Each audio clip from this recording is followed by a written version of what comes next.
Hi, 3rd, 4th, and 5th grade leaders. We're getting ready for October 15th, already the middle of the month, hard to believe. And today we're talking about the parable of the talents. This was a story that Jesus told in Matthew 25, where he was talking about a businessman who had given some of his workers, an advance on their stuff and how they chose to use their stuff. There was some people that went and invested it and handled it well, and then there's some people that went and buried it and then it did nothing and it was gone. So good lesson to encourage kids, especially bigger kids, because they really think they're beginning to understand the value of what they have as compared to the value of things that other people have.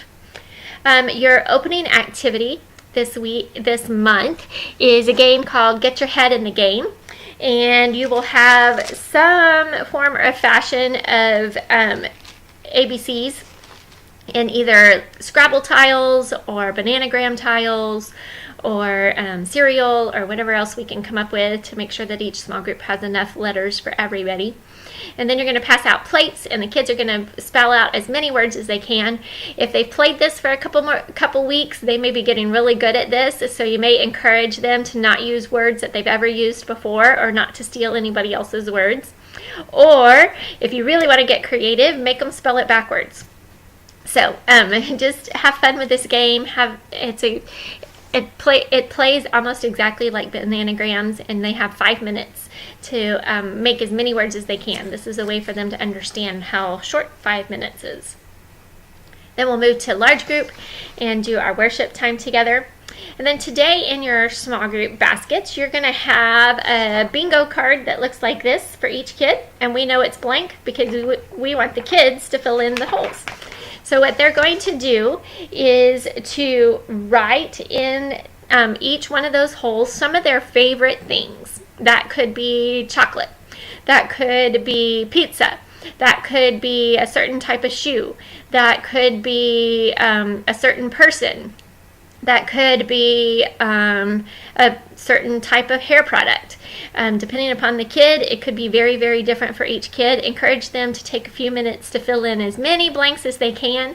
If you need to brainstorm so everybody can fill in a few blanks together, do that together. Maybe you want to fill in all of the blanks around the star together and have everybody else fill in the other blanks, or vice versa. Maybe you want to fill in all the outer blanks and have everybody fill in all of the blanks closest to the star by themselves.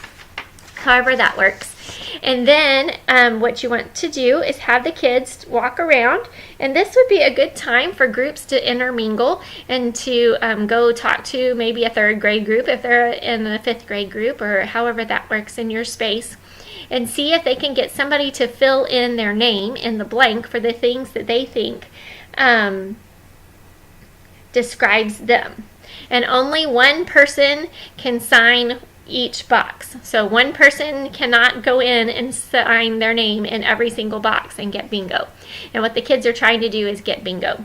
If you want to figure out how you want to define what bingo is for that group, you are welcome to do that. If you decide you want to pull all the groups together and make this a big group game for the entire room, make sure you talk to the other leaders before you start, but you have the freedom to do that if you'd like to. Then you have your memory verse activity. It's looking at our memory verse for the month, which is whoever can be trusted with little can be trusted with much. Jesus's words, and the activity is asking kids to put those words in their own words. Or at this point in the month, if they've done this a few times, maybe you can help them think about ways that they've seen this happen, or ways that they wish that they could see this happen. Like maybe they're on a sports team and they don't get the chance to do very much. They wish that the coach would notice that they do this so that they might get the opportunity to pitch more or whatever. Then you have a pray and dismiss activity. I really encourage you to do this activity with the kids this week. Kind of encourage them to use this time to be a little bit more quiet and contemplative and think about ways that they can share something that they have with someone else. Or maybe they can think of ways that they can practice or improve a skill that they have.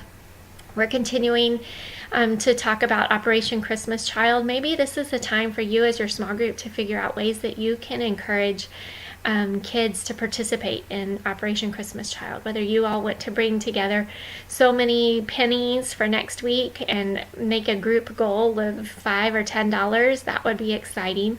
Or maybe you want to fill a whole shoebox together and you want to figure out ways that you can fill up the shoebox.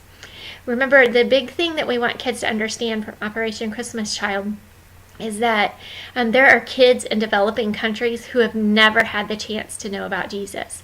And by us giving them something, we are giving the local church the opportunity to share Jesus with them for maybe the very first time a kid's ever heard that in their life, and could possibly be one of the last times. So make sure that kids understand that. Realize that also by them using their time wisely and their resources wisely, that they're beginning to practice some of those things we talked about in September about friendship. That by showing love for each other, people will know that we're Jesus' disciples. Pass out the God Time cards. Great way for parents to partner with us to help us make sure that kids are understanding these values and practicing them at home. Kids this age can do a lot of this on their own, but maybe they want to figure out ways that they can help a little brother and sister figure out how to use their things wisely this week. Love you guys. We'll talk to you soon. Bye.